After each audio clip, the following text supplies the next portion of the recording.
Lenovo launched the P1 back in 2015, which was primarily launched to solve the battery problem we all face.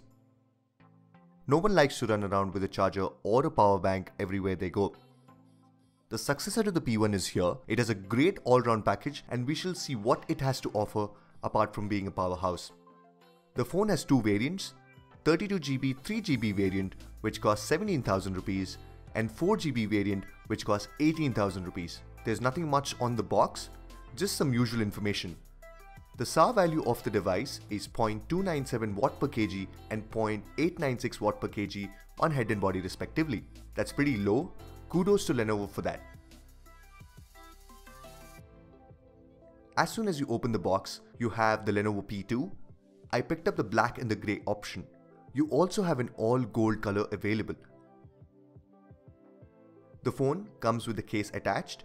The case seems flimsy, but better than the one we saw during the Moto M unboxing. We also have a screen protector. Next in the box we have a SIM ejector tool and some documentation. The warranty on the device and the battery is 1 year. The charger and the cable have a warranty of 6 months.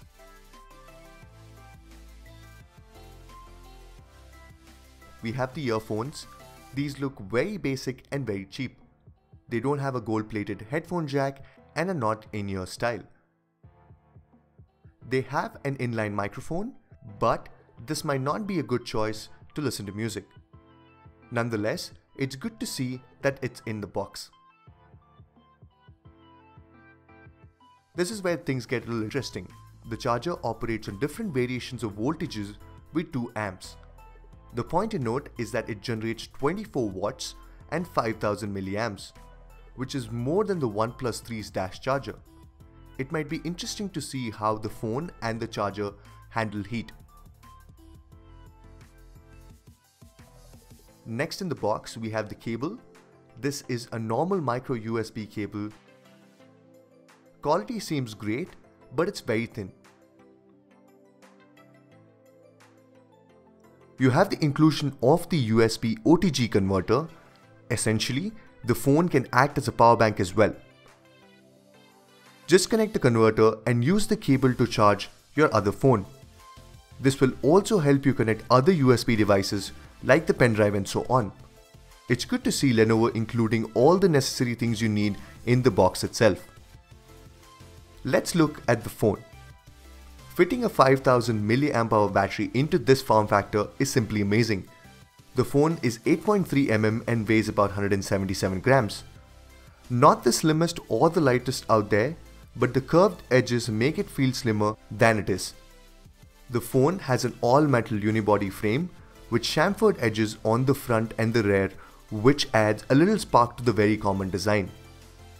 On the front, the phone has a 5.5-inch Full HD Super AMOLED panel. The screen to body ratio is 71.7% and it would have been nicer to see little less bezel than what it has right now. Above the screen we have a 5 megapixel front facing camera, bunch of sensors and the earpiece in the center. Below the display sits the fingerprint scanner, which also doubles as a home button. There are no capacitive buttons on either side of the home button. On the back we have a 13 megapixel camera, which is a Sony sensor. There's no camera bump, which is good to see. We have the dual tone LED flash to give you closer to natural colors. We shall test this out in the full review. Do subscribe to be notified when the video is out. We have the NFC logo under which we have the Lenovo branding. On the top and the bottom, we have the plastic pieces instead of the antenna bands. It's also a little different in color than the metal body. On the right, we have the volume rocker and the power button. These are very tactile and clicky. On the top, we have a 3.5 mm headphone jack and the secondary noise cancellation microphone. On the left, we have the hybrid SIM tray, which takes 2 SIM cards or 1 SIM card and 1 micro SD card. Under the SIM tray, we have an interesting little toggle switch. It helps you go into power saving mode. I wish they had given the option to customize this because it's highly unlikely that anyone would use this. At the bottom, We have the micro USB charging and data syncing port, the microphone grill on the left and the speaker grill on the right. Let's turn on the device and I will give you a quick rundown of the internal specifications. The phone comes with the Qualcomm Snapdragon 625 chipset. This is an octa-core running at 2 GHz. This is built on a Cortex A53 14nm architecture, which makes it extremely power efficient. The phone also has an Adreno 506 GPU and should be able to handle most games without any issue.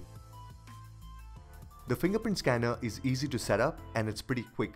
There is no issue or delay that we saw on the Moto M.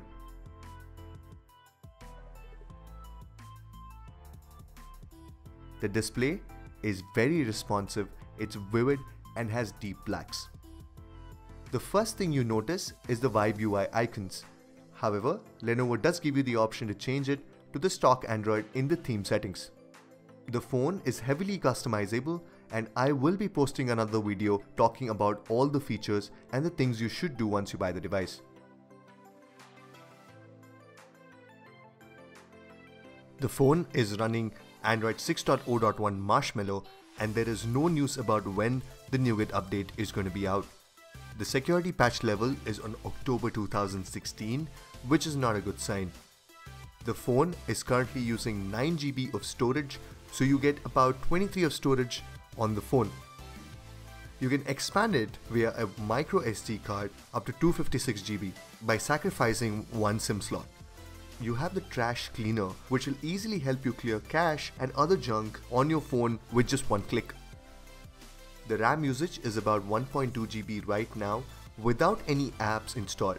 This is great, and I guess even if you pick up the 3 GB model, you will have enough RAM to keep most apps in memory. The phone does have a notification LED light next to the camera and you can customize it. There are no capacitive buttons on either side. Lenovo gives the option to use fingerprint gestures to go back and open recent apps. There is a learning curve to it. I will see how it works for me till I do my full review. Like I mentioned earlier, there are a ton of features apart from the ones I already spoke about.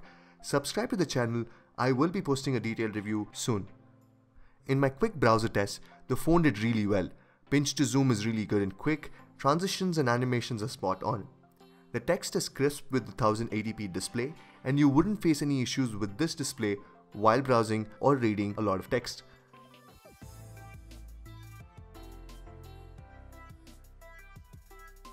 Having a quick look at the camera, the phone has the Snap It camera that we see on the Lenovo phones.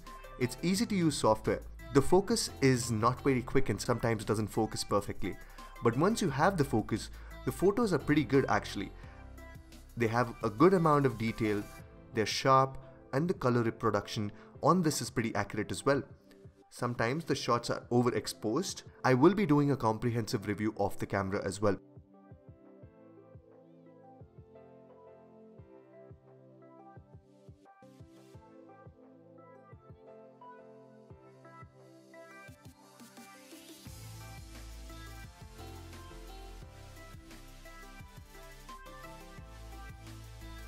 The phone looks very promising and we shall find out. Do hit the like button if you like the video. Do subscribe to my channel to be notified when the full review is out. Thank you for watching.